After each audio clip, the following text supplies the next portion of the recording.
हाँ प्यारे बच्चे,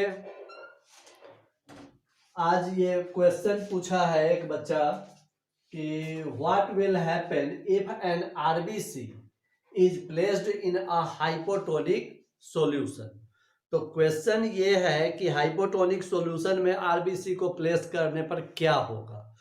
तो इसके लिए जरूरी है कि पहले हम लोग समझें कि हाइपोटोनिक सॉल्यूशन होता क्या है। तो आप जानते हैं कि बहुत सारे टर्म्स, रिलेटिव टर्म्स होते हैं, जैसे कि टॉल, ड्वार्फ या टॉल, शॉर्ट, रिच, पुअर। अगर कोई रिच है तो किसी पुअर व्यक्ति की तुलना में जो उससे कम वेल्दी है उसकी तुलना में वो रिच है, और उससे भी ज्यादा कोई जो रिच होगा उसकी तुलना में वह व्यक्ति खुद ही पुअर हो जाएगा। अगर मान लो कि बी टॉलर है ए की तुलना में, तो वही बी शॉर्टर हो जा सकता है सी की तुलना में, क्योंकि सी यदि बी से ज्यादा लंबा होगा तो बी शॉर्टर हो जाएगा सी की तुलना में। इसी तरह हम लोग समझेंगे कि ये तीन तरह के सॉल्यूशन होते हैं: hypotonic solution, isotonic solution and hypertonic solution.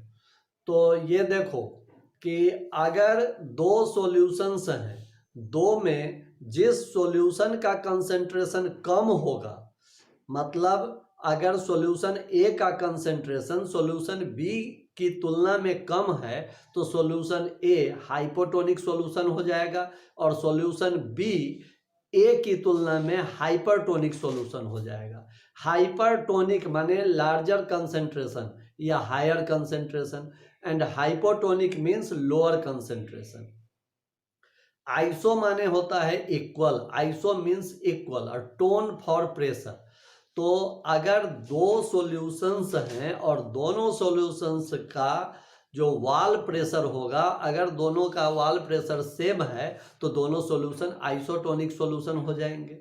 यहाँ प्रेशर से कंफ्यूज नहीं होना है या प्रॉब्लम नहीं महसूस करना है।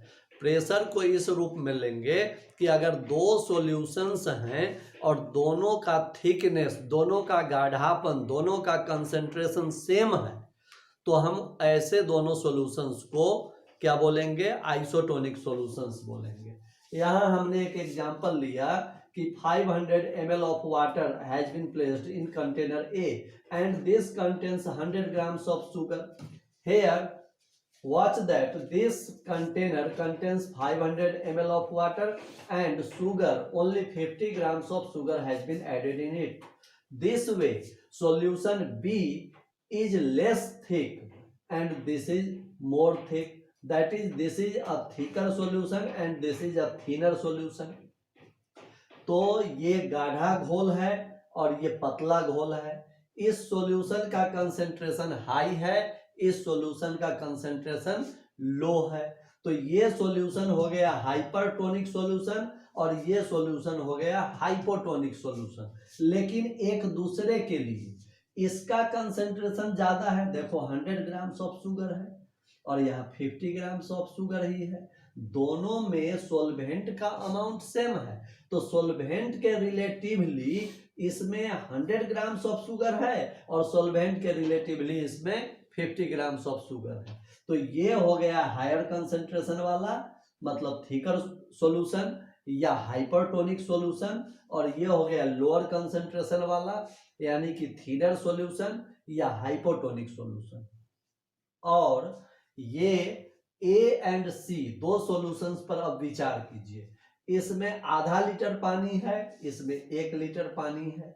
आधा लीटर पानी में जब 100 ग्राम्स ऑफ शुगर ऐड किया गया है और यहाँ 1 लीटर पानी में 200 ग्राम्स ऑफ शुगर ऐड किया गया है, तो आप देखिए कि रिलेटिवली दोनों का गाढ़ापन सेम होगा, यानी कि दोनों का थिकनेस सेम होगा, दोनों का कंसंट्रेशन सेम होगा। इसलिए सॉल्यूशन ए एंड सॉल्यूशन सी दोनों आइसोटोनिक सॉल्यूशन हो गए।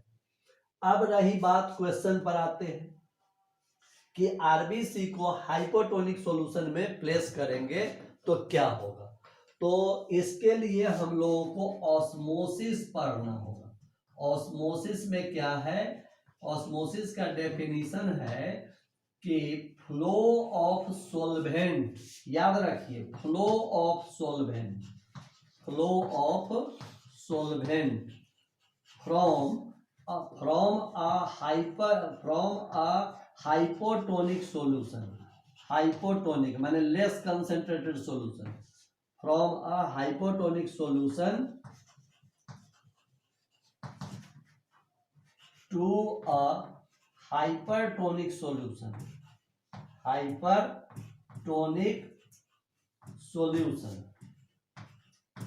और किससे होकर, तो सेलेक्टिवली परमिएबल मेम्ब्रेन से होकर, across a selectively permeable membrane, across a selectively permeable membrane.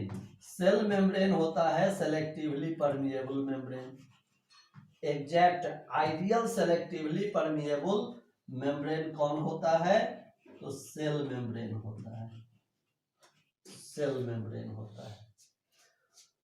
जैसे आप देखिए कि ये एक कंटेनर लिए, ये सेलेक्टिवली परमिएबल मेम्ब्रेन है, सेलेक्टिवली परमिएबल मेम्ब्रेन, इधर है सॉल्यूशन ए और इधर है सॉल्यूशन बी।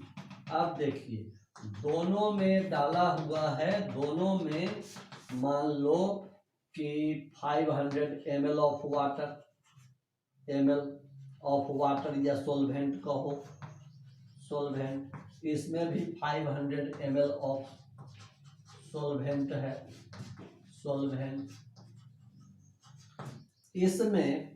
इसमें अगर 50 ग्राम्स ऑफ शुगर डाले, 50 ग्राम्स ऑफ शुगर, और इसमें 100 ग्राम्स ऑफ शुगर डाले, तो क्लियरली आप समझ सकते हैं कि सॉल्यूशन ए हाइपोटोनिक सॉल्यूशन होगा and solution B hypertonic solution होगा।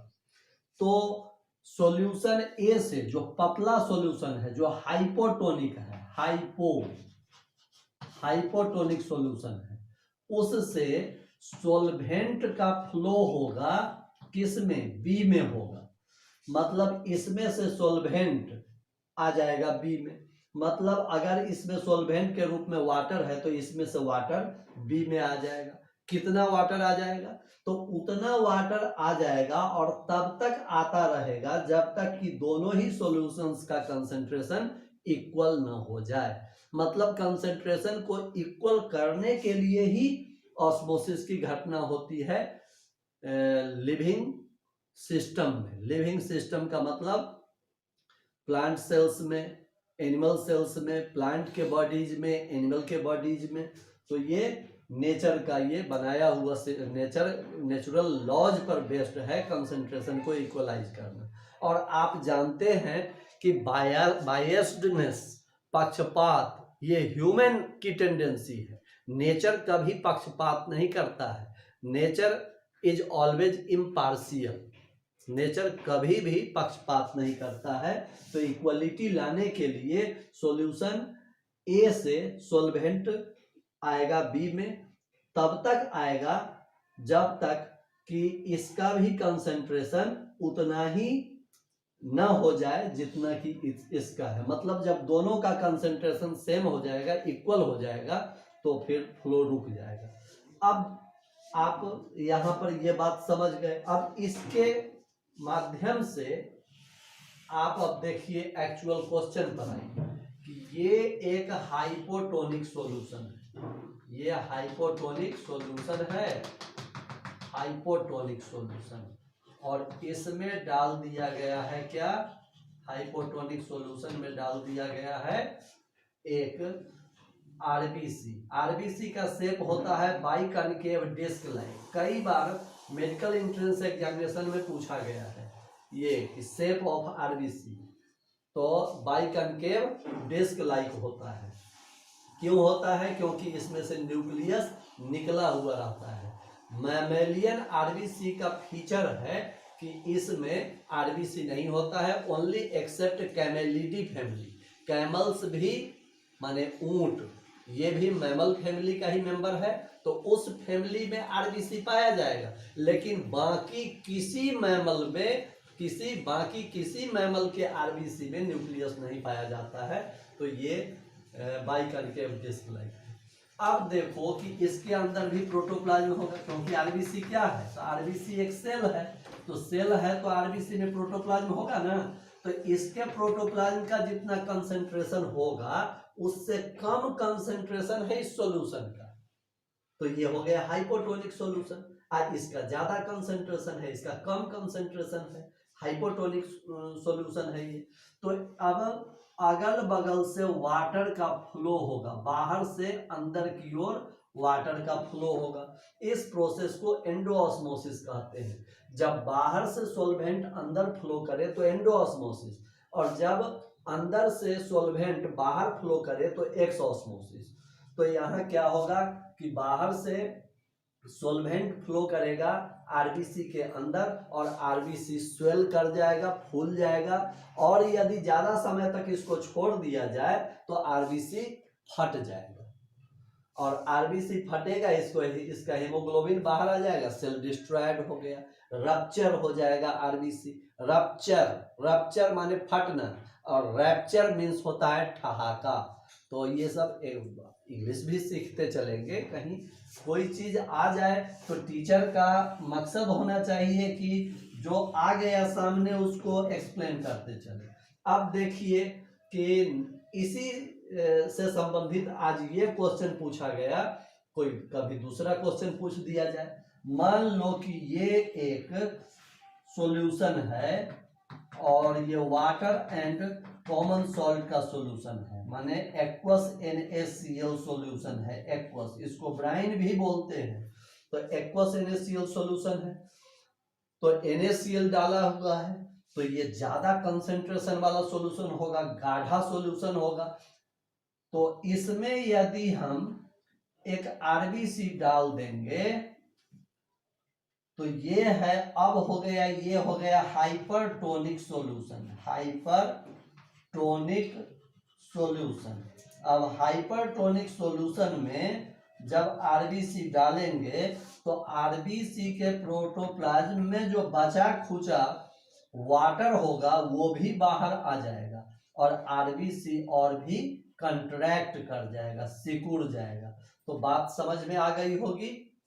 और इस वीडियो के साथ हम इसका ये भी डाल रहे हैं, आप इससे आप क्या कीजिएगा कि क्लिक कर लीजिएगा, स्क्रीनशॉट लेके, मैं एक मिनट दिखा दूं, स्क्रीनशॉट लेके जरा देखिए तो कि ये सब ठीक से आ रहा है पिक्चर की नहीं। स्क्रीनशॉट लेके थोड़ा पास भी ला रहे हैं, यहाँ से भी स्क्रीनशॉट ले सकते हैं, थोड़ा दूर ले जा रहे हैं और दूर लाए, स्क्रीनशॉट आप ले सकते हैं।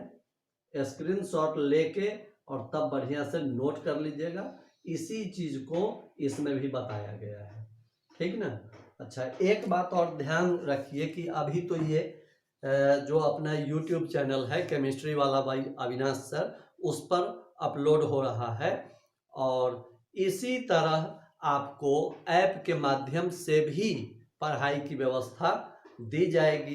कई बार ऐसे अवसर आते हैं कि लॉकडाउन हो जाता है या कुछ हो जाता है, या लहर के कारण डीएम बंद कर देते हैं एजुकेशनल इंस्टीट्यूशंस को, या कभी लहर के कारण, कभी शीत लहर के कारण, कभी कुछ, बहुत सारी परिस्थितियां आती हैं। तो ऐसे में अब हम लोगों का जो ऑफलाइन क्लास है, ऑफलाइन तो चलेगा ही चलेगा, और उसका लाइव वीडियो रिकॉर्डिंग भी किया जाएगा। तो जो दूर दराज के बच्चे होंगे उनको लाइव क्लासेस की भी फैसिलिटी दी जाएगी और रिकॉर्डेड क्लासेस की भी फैसिलिटी दी जाएगी। तो ये वाली व्यवस्था है। तो ये ऐप अब अपना आपके कोचिंग का app the triple intent app launch होने ही वाला है, कुछ दिन और लगेंगे। तो सब कुछ हो गया है, सिर्फ ऑपरेट होना बाकी है, तो एक आध सप्ताह में फिर बता दिया जाएगा। आप लोग इसको YouTube चैनल पर क्लास 9th के बच्चे अच्छी तरह से वॉच करेंगे और कमेंट में क्लियरली लिखेंगे। आज पहली बार मैं बोल रहा हूं कि कमेंट में क्लियरली लिखेंगे कि आपको इस वीडियो के माध्यम से आपको कितनी सहूलियत हुई इस बात को समझने में, और क्या क्या कठिनाई हुई ये भी आप क्लियरली इंडिकेट करेंगे कमेंट्स में, ताकि हम इसको और भी बेहतर कर सकें, जो सजेशंस होंगे उनको और बेहतर कर सकेंगे। तो ठीक है, थैंक यू वेरी मच।